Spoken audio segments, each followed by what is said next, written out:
On behalf of myself and the rest of the SAOS board, welcome, and it's fantastic to be here and to see everyone in the flesh again.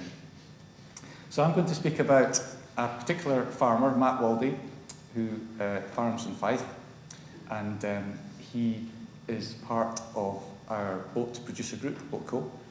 So he farms as part of a collaborative group. Can I have the next slide, please? And he has embraced sustainable farming. So he has changed his farming system to reduce carbon and to increase biodiversity. And it's worth looking at the supply chain that he's involved with. He grows for OatCo, which is a subset of GrainCo. GrainCo being a grain marketing cooperative based in the north of England. We market over 1 million tonnes of grains and oilseeds, have bases in Tyne and Turriff and Balgony. And OatCo is a subgroup of around 150 growers who grow specifically for Quaker and supply their mill in Fife. Now this group was set up 2002, and over the years we've developed a real understanding of how Quaker work. They understand our business a lot more, but we have evolved the group to be able to enhance their production by hitting certain quality parameters. And it's been a real journey and a real partnership that works extremely well. So to follow on from there, we are now, at their request, embracing more sustainable production. And we are, as a group, joining an assurance scheme, LEAF, to show that we are effectively able to assure ourselves and to have an auditable process that we can allow them to use that provenance on their packaging. So this is the supply story. The other interesting thing about Matt is that he is manager for a group of 4 farms that have come together, and they share machinery and they share resource and get a bit of scale, commonly called umbrella farming. So this is really a bit of a map of the supply chain. And we're going to show you a video that we took of Matt at his farm, and he will explain the various measures that he has been taking on his farm. And for me, it's particularly interesting because I'm also an arable farmer, and I've always struggled a little bit to see how I can save carbon. We have a fairly standard arable production process where there's field cultivations, there's chemicals and fertilizers that go on, and to be fair, I don't know if Scotland is the best place to grow cereals. In a wet harvest, we can be harvesting wheat at ridiculously high moistures, and the energy required to dry grain is quite significant. So it's quite interesting for me to see how Matt has developed new farming systems to reduce carbon emissions, and particularly with cultivations. So I think we'll just watch the video just now and see what he does.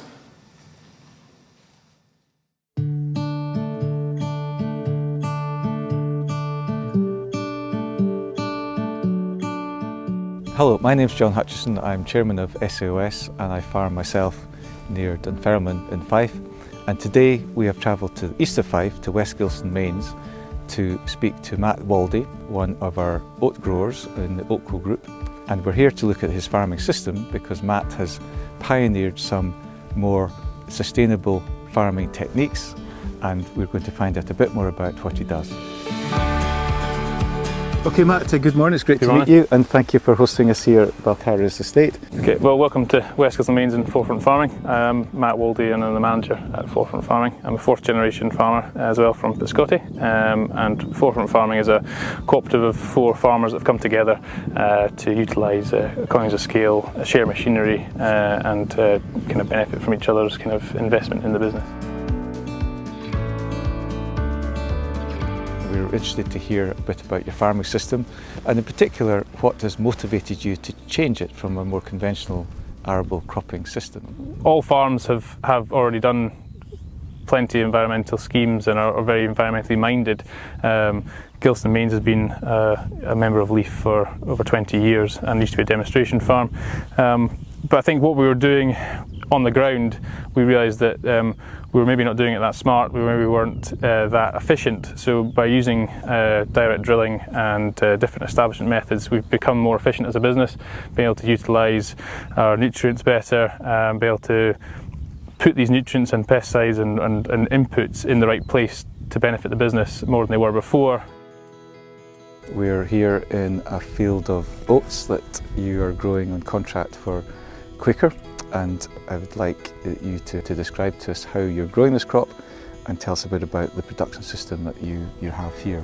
Yeah, well, this is a field of winter Gerald oats, and they were established into a growing cover crop, and it's a multi-species cover crop which includes Phacelia, radish, clovers, vetch and other species. The cover crop was grown as part of our EAC scheme, so Environmental Agricultural Climate Scheme, and basically the cover crop's grown in May, and then August time we come into about a 6 foot high cover crop, and we direct drill the oats into it. So a very low seed rate, nice and early, and let it tiller out. And basically the green manuring feeds the soil, builds up organic matter, and then as it's decaying off with the new crop growing through it, it creates basically soil armour and allows the plant to get away a bit earlier as well. By doing this, we're obviously in the scheme, but we're also saving on time and fuel as well. It's about 6 litres a hectare to establish this crop, as opposed to 60 to 100 litres a hectare. So it has many benefits to us as a business as well as the environment. And presumably, Matt, you spray the crop off after you've sown the oats? Yep, so we spray off the cover crop with glyphosate, a low rate, and then that's it until springtime. So as I said, the dying, decaying matter of the cover crop creates a kind of a cover for the new crop to come through. We let it set seed, so it provides feed for birds over the winter time. So if you come here in winter time, it's alive with songbirds and things that are feeding off of the cover crop. And by doing this, we're also managing to kind of reduce our fertiliser inputs as well. And you mentioned, Matt, when we walked across this field, how dry the surface is compared to maybe some other fields that were established more conventionally. Do you find that the cover crop helps soil structure and maybe helps direct drilling work more effectively? Yeah, absolutely. We use the green manuring as an entry for the direct drilling. It's really key for our system. Not only is it what's happening above the soil, but obviously underneath the soil is almost as, if not more important. It opens up the soil profile, lets water to flow away, it almost subsoils it for us with these deep tap roots. And it also allows us to get on earlier, so we can get on with fertiliser earlier and travel earlier than we would with a conventional system. So yeah, definitely, the green manuring is a major part of our system, an entry into the direct drilling kind of system we're using. So you're introducing cover crops as part of the rotation. Can you just describe a bit more about how that works in relation to the other crops on the farm? Yeah, so we sow the crop in May, so it's effectively out from winter through to May. We sow the cover crop in, and then that's out of production till the autumn. Bearing in mind a lot of these fields are in a scheme which are paid to do that. In the fields that were not paid to do that, they're done on a basis of using it as a break and an entry to be able to get in and increase the soil organic matter, especially on land we have at 700 feet where the cereal crops need to be in early. So by using the green manuring, we're allowing this a very early entry for oats to be grown, and then we can then harvest the oats earlier and then get a crop of wheat in behind it with a direct drill system. Of course, the other thing about growing crops in a more sustainable environmental way is that our consumers are starting to ask if we can do this, and this crop is grown for one specific customer. You're now a full member of LEAF, you have been for some time. Can you describe what that entails and what additional measures that you're taking on farm to conform to the LEAF protocols? As a business, we're very environmentally friendly and minded. Anyway, we have grass margins around most fields. Every year, one side of the fields, this year's north, we leave 14 metres of the headland unsprayed and unfertilised to allow natural weeds to appear and for helping with natural insects and partridge numbers. But the leaf mark, for us to get a leaf mark and to kind of focus on that, it's a real change in the business because it makes you think outside the box and makes you think about how you can improve, not only to be more environmentally minded, but also to actually be more efficient as a business. And that's where this direct drilling system's come into us as a business. We're covering 3,000 acres with only 3 of us, and by doing this system, one man can really cover 100 acres in a day, and it makes our business far more efficient than it was before, while being environmentally friendly. Not only that, it's reducing our inputs, so we're able to reduce our fertiliser. And since doing this green manuring and going straight in, we now don't use any slug pellets at all on the farm, whereas before we were. We're finding that the standing cover crop, once you've gone into it, it allows air into it, so you don't get the same slug burden as a chopped mulch. So there's been real benefits, some that we didn't think we'd get, but instantly we have had. But the main thing is we're trying to look after our soils as well and build up our organic matter. So we're trying to leave the farms in a better state than we've got them currently. So Matt, we're standing here beside some ponds, and I believe they were created to enhance the natural capital of the estate. Can you tell us a little bit about them, please? Well, this is one of many ponds that have been created across different farms and estates. I think these were put in about 20 years ago, and there's a real ethos of all the kind of farming estates here that they want to, as you say, enhance and grow the environmental benefits and species that they have on the estate. So I think there'll be up to 5 or 6 man-made ponds that have been made in the last 20 years to enhance biodiversity. It's a joy to look at, and it's hopefully very beneficial to the environment. It's a very pleasant spot. So Matt, we're looking a bit more closely at this crop and the cover crop that has died off, and I wonder if you could maybe just talk us through how this process continues through the winter. Yeah. So you can see this is the new crop coming through of oats, and then here you've got the decaying matter from the cover crop. And if you actually pull it all up, it's still fairly intact, and you can actually pull out potentially roots. And basically that's what's provided kind of armour over the winter time, slowed down water erosion, and created almost a blanket for the new seed coming through, and it's quite amazing. By harvest time you'll have very little of that left, and then we'll come in here and then direct drill wheat into it. By the time the wheat's harvested, you'll not see any of that really anymore. And are you getting the benefit of the cover crop for subsequent crops in the rotation? Yeah, absolutely. So it opens up the soil profile completely, and you're finding we can travel earlier. If you come through in the wintertime when it's actually raining, you can almost hear the water travelling through the soil. It's quite amazing. And if you move some of the vegetation out of the way, you'll see worm heads pop back down again and worm casts, and it's really just brought the soil to life, really. And that's the whole point, is just try and build up the biodiversity in the soil and build up organic matter and lock this kind of material in, so the worms will come up and grab that and bring it in. So it's quite amazing. Fantastic. So is your standard rotation oats after cover crop, then wheat? Mm-hmm. And then what would be after wheat? Yeah, and then we either put it back into cover crop, or we can sow beans, or we can do barley in the spring after that. So yeah, the green manuring is the kind of start base to the direct drilling system, and we try and get our soils into as good a condition as possible.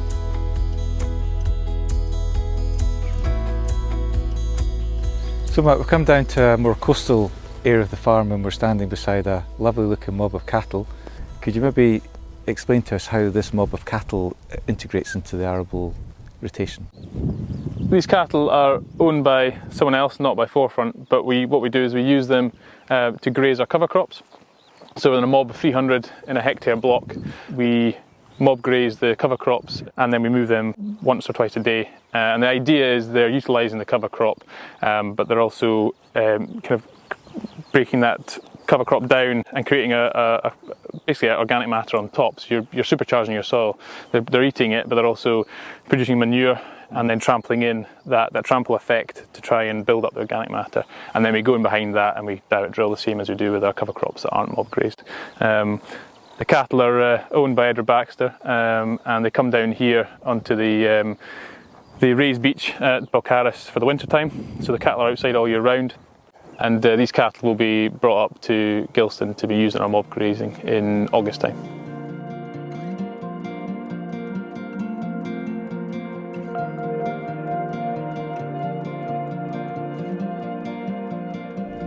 So Matt, we've come to another part of the farm where we're standing in a crop of wheat, which I believe has been established again after a cover crop, but perhaps under a slightly different regime. Could you maybe talk us through how this crop has been established? Yep. So this is a crop of wheat sown after winter barley. But in between the winter barley and the wheat, we grew a catch crop, and that catch crop had mustard It had stubble rape and it had buckwheat in it as well. And we got that in straight after we'd combined it and the straw had been removed. And it was successful. It grew up to about probably 3 or 4 feet. It flowered, so it created some pollinating benefits. And then we went in start of October with wheat, and we used glyphosate to terminate the cover crop. So that's an example of where we can use cover crops to build up soil organic matter without taking it out of production for a year. I wonder, Matt, if you could quantify the cost of establishing a cover crop like this in between 2 crops in terms of cost per hectare. So for seed, you're anything from home safe seed. If you're able to do that, you can be as low as 10. But for our main spring crops, we're about £40 a hectare for seed. This mix costs us about £30 a hectare for this short-term mix. As far as establishment costs, we're using 6 litres of fuel a hectare to establish with the direct drill. And as a group, we all own, there's 4 owners, and we all own a quarter of the drill, so to speak. So it's relatively cheap for us to do it compared to having the machine yourself.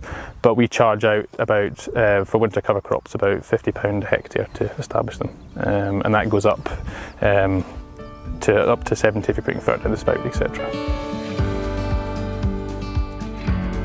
So a big thank you to Matt for hosting us today, and I hope he has shown us something that might be of interest to all arable farmers and perhaps show us a different way of producing crops in a more environmentally sustainable way.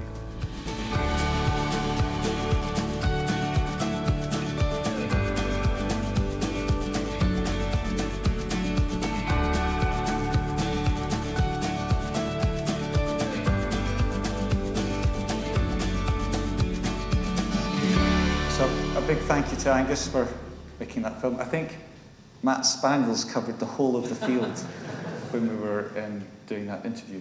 So there's several things there, and for me as an arable farmer, a real game changer being able to direct drill, because I have experimented with direct drilling over the years and it hasn't really worked particularly well, but he seems to have found a system that does work.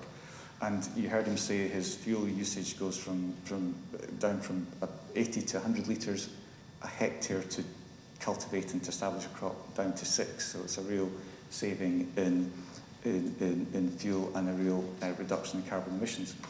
But the other really, I think, important thing with all this is the fact that he is a member of LEAF. If we could have the next slide, please. And Mark, you alluded to this. This type of assurance is a holistic approach to farming, and you touched on that in your presentation, where you're really trying to change the mindset of the grower and to start to think about the whole farm system. And LEAF is about this. It's a widely recognised assurance mark. It's a global assurance scheme. There's an annual audit, so it's checked, it's verifiable, and it promotes integrated farm management, which basically means looking at everything. So if you were, for instance, spraying a field, you would assess it more on exactly what needs sprayed rather than just spraying the whole thing. You would just tie the various parts of your business together in a way that really uses a mixture of both modern and traditional methods. It's a way of delivering a farming system that really helps the environment. So it encourages grass margins, it encourages the use of cover crop, and the annual audit will take all that into account and effectively give you your assurance mark based on what you're doing and also what your intentions are. Could we have the next one, please? And the LEAF accreditation system is based around management plans. So you have various management plans to produce, and that gives you a strategy for improving soils. And we saw on the video how you can do that, but there's also the opportunity to measure organic matter, to monitor how your soils are changing through the years. And I know on my farm that since my grandfather's time, our soils have gradually got less fertile, and it's the lack of grass in the rotation, and we're not really looking particularly long term with our soils. So you're encouraged to think much more holistically about your soils with crop health, so basically just trying to reduce inputs when you can through better management, managing water if that's applicable, and also to have a general nature conservation plan. But the important thing is that's all rolled up into a mark, and with the Oat Producer Group, we're able to use that to deliver benefit to our customer, which is Quaker. And collaboratively, we are able to get our tonnage within the group up to leaf mark standard fairly quickly because we work collaboratively and we're rolling this out en masse. And it means then that Quaker can start to put leaf on their packaging and presumably sell more product or enhance their brand. And if their brand is improved, then it comes back to us as producers because we get to share in the benefit. So really all this is leading up to promoting the sustainability of the final product, and I have another video to show you how this enables us as growers to get right in front of the customer and be part of the promotion of a product that's been verified and checked as being environmentally more sustainable.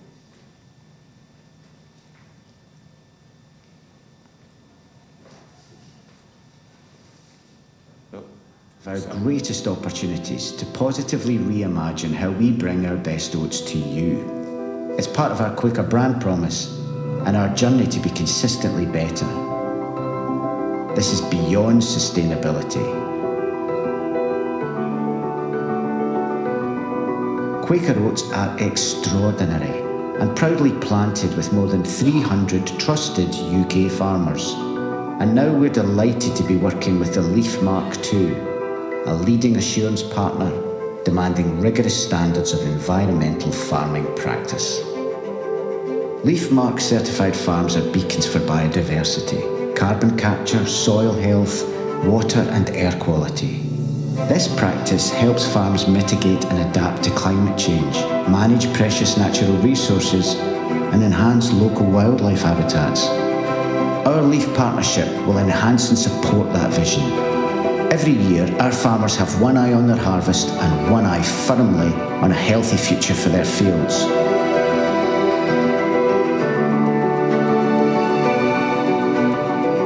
However you like your oats, it's our privilege to grow Quaker like this here, kick-starting mornings and feeding your fire inside.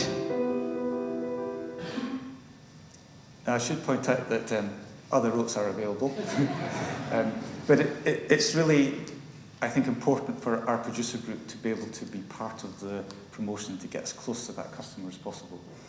So to summarise, the messages I really wanted to get across is that, firstly, there are techniques for arable farmers to use to reduce carbon emissions, and I'd like to think that we can continue research. It's maybe, George, something for you and your Scottish Agronomy group to look at these new ways of establishing crop and to grow crop.